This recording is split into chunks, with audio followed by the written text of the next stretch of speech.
Assalamualaikum warahmatullahi wabarakatuh. Jumpa lagi di my YouTube channel. Pada kesempatan ini saya ingin membagikan ciri-ciri orang dengan kecerdasan emosi rendah dan dengan ciri-ciri orang yang kecerdasan emosinya tinggi. Selamat menonton. Ini ciri-cirinya, ini umum saja ya. Semoga tidak ada yang tersinggung. Jadi ada yang emosinya rendah, kecerdasan emosi rendah, dan ada yang kecerdasan emosinya tinggi. Orang yang kecerdasan emosinya rendah, antara lain, ini saya tidak bilang semua, cirinya adalah yang pertama, cenderung mencari kesalahan pada orang lain. Kalau dia merasa tidak nyaman secara emosi, selalu mencari kambing hitam. Siapa ya yang membuat aku gelisah? Siapa yang membuat aku ruwet kayak gini? Selalu mencari keluar. Nah, ini ciri-ciri emosinya rendah. Paling tidak dia membiarkan dirinya disulitkan, direpotkan, digelisahkan oleh orang lain. Berarti dia tidak mampu mengontrol dirinya. Seperti kemarin-kemarin kan sering kita bilang bahwa kamu itu sakit hati atau tidak tergantung dirimu, tidak tergantung orang lain. Kalau ada orang lain kok bisa membuatmu segelisah itu, ya salahmu sendiri, kamu mau digelisahkan oleh dia. Nah, jadi cenderung menyalahkan orang lain. Yang kedua, tidak mampu mengungkapkan perasaan. Seneng tapi tidak berani mengungkapkan bahwa aku suka. Benci tapi takut mau bilang aku tidak suka. Nah, ini daya kontrol emosi kita tidak bagus. Tidak cerdas mengungkapkan apa yang kita rasakan. Pak, saya tidak nyaman loh Pak ngaji kayak gini ini, tapi saya tidak berani ngomong lah. Nanti kalau saya ngomong diketawain orang semasjid ini misalnya. Nah, itu ada sering kita itu dilanda kendala untuk mengungkapkan apa yang kita rasakan. Ya kita sulit milih ekspresi yang pas, diksi yang sesuai, yang tidak menyakiti orang seperti apa. Itu kita sulit milih. Ini berarti kemungkinan memang daya kecerdasan emosi kita perlu ditingkatkan lagi. Yang ketiga, suka menyerang, menginterupsi, mengkritik, memberi cap orang lain. Agresif ke orang lain. Nah, ini ciri-ciri kecerdasan emosinya kurang tinggi. Saya mau bilang rendah kok sungkan. Jadi ya, jangan suka nyerang orang lain. Ini alamat apa? Dia kesulitan untuk berempati atau memahami atau mengerti perspektif yang diambil orang lain. Jadi dia hanya merasa satu-satunya yang benar ya versiku. Akhirnya yang lain dianggap salah semua, dikritiki, diserang terus yang lain. Nah, ini kemampuan kelola emosinya rendah. Yang keempat, suka memberi analisis rasional berlebihan menanggapi ungkapan perasaan orang lain. Nah, ada tidak teman-teman yang punya teman ketika kita sedikit curhat padanya, kita curhat 3 detik, dia nasihatnya setengah jam. Ya. Aku itu loh kok perasaanku tidak nyaman ya. Wah, terus kita nasihati, ya hidup itu memang begitu, ada teori ini ada. Ya. Jadi itu sebenarnya ya termasuk ciri-ciri belum matang emosinya. Masih ingin mendominasi, masih ingin menguasai, masih ingin orang lain harus ikut dia. Nah, terlalu banyak ingin ngontrol. Berarti dia ingin memposisikan diri lebih tinggi dari temannya, dari sahabatnya. Nah, termasuk ciri emosi yang rendah adalah sering bohong tentang perasaannya atau emotional dishonesty. Ini sama seperti tadi. Kalau tadi tidak mampu mengungkapkan, kalau ini bohong. Mungkin demi citra, mungkin demi orang lain senang, mungkin demi macam-macam. Tapi intinya dia bohong. Padahal itu merugikan dirinya, bisa juga merugikan orang lain. Karena orang lain jadi sulit memposisikan diri di hadapan kita. Suka enggak kamu kalau saya gayanya begini? Sebenarnya enggak suka, tapi bilang, wah suka sekali saya Pak. Meskipun nanti kalau saya enggak ada, diam-diam, itu loh Pak Faiz ngomong-ngomong sejak tadi misalnya. Nah, ini namanya emotional dishonesty. Jadi ketidakjujuran emosional. Ini kalau orang-orang dekat kita, kalau kita tahu mereka tidak jujur kan menyakitkan. Jadi tidak hanya merugikan diri sendiri, tapi merugikan orang lain juga. Karena kita jadi sulit memposisikan diri di hadapan dia, wong dia tidak jujur. Jadi seneng tapi bilangnya benci, benci tapi bilangnya seneng, itu kan merepotkan. Jadi, ya mbok kalau seneng bilang saja seneng, meskipun saya seneng sih, tapi yo kamu tidak usah terbebani lah, wong cuma saya saja, kok kan tidak masalah. Yang penting kamu jujur. Nah, biasanya juga orang yang emotional quotientnya rendah itu adalah pendengar yang jelek.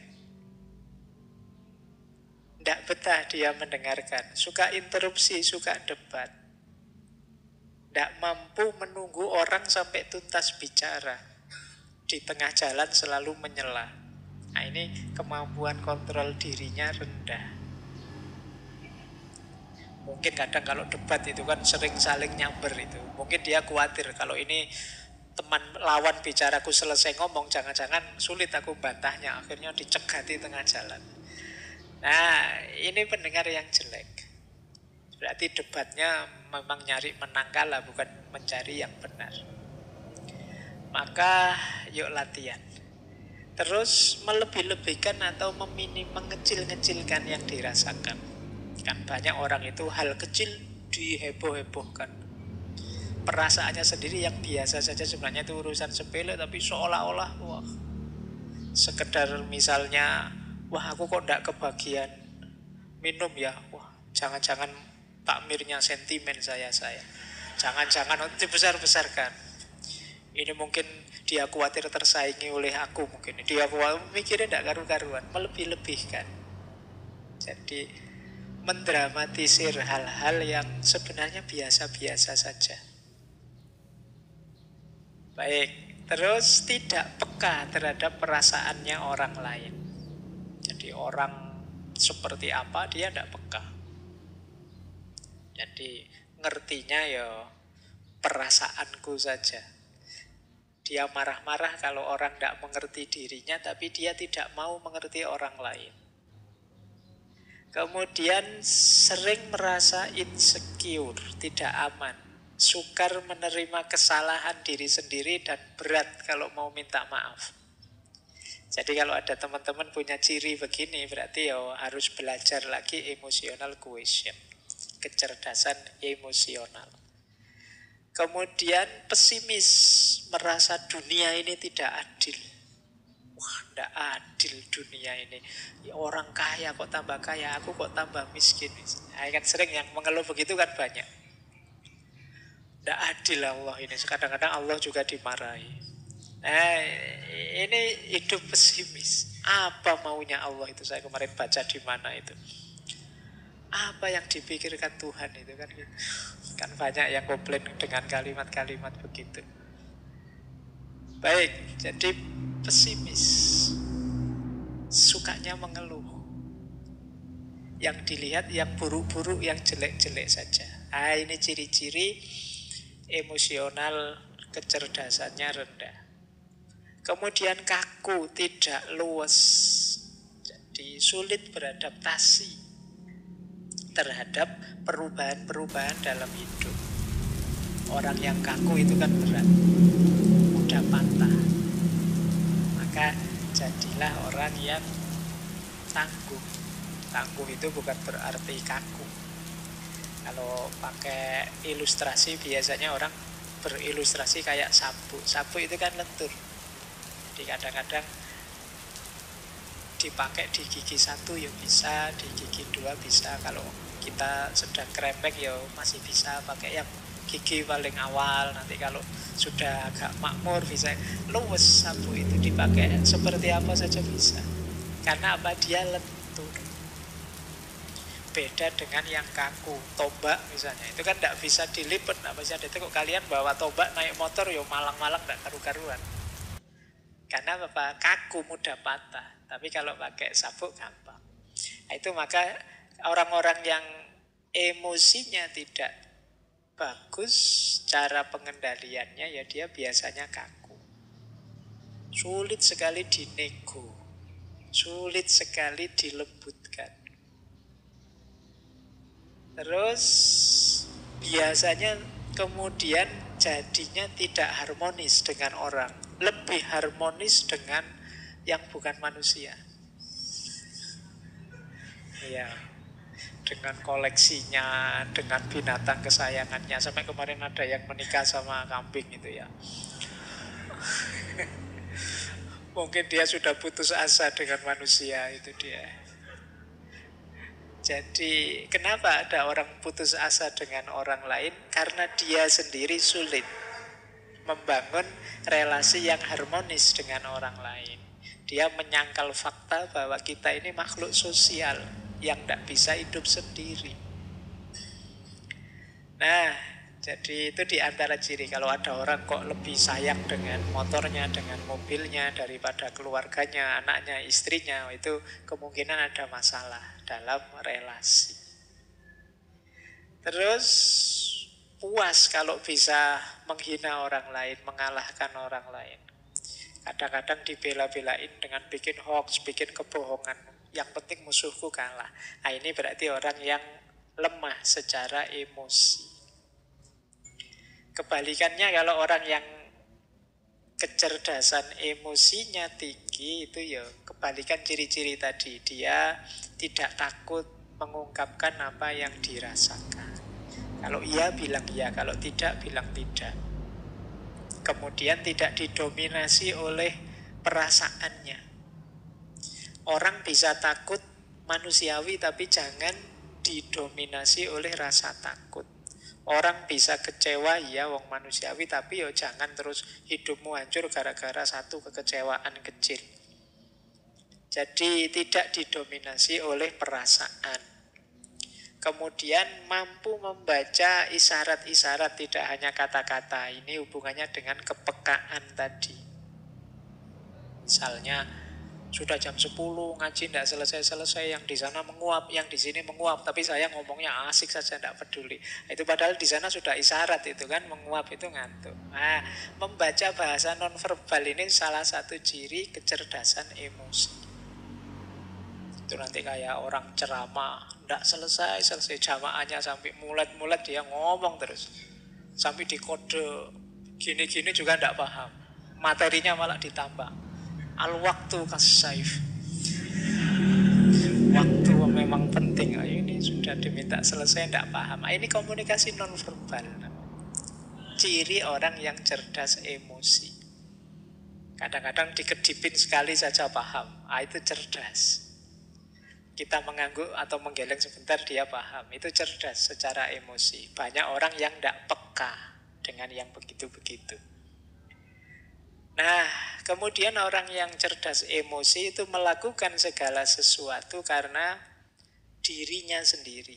Tidak tergantung atau mudah terpengaruh oleh segala yang di luar dirinya.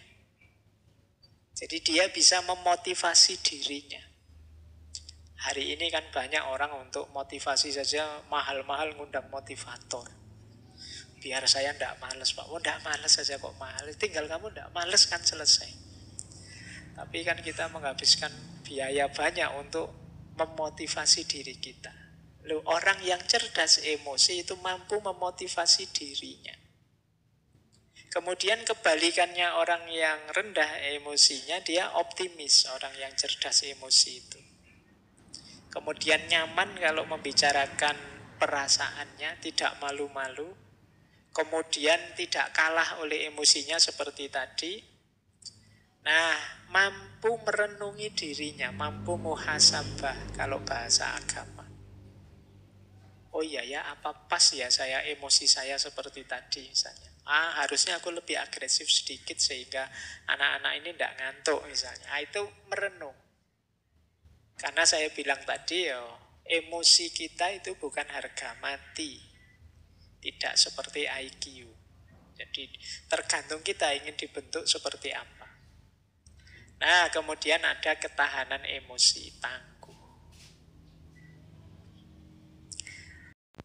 Terima kasih sudah menonton. Jangan lupa subscribe.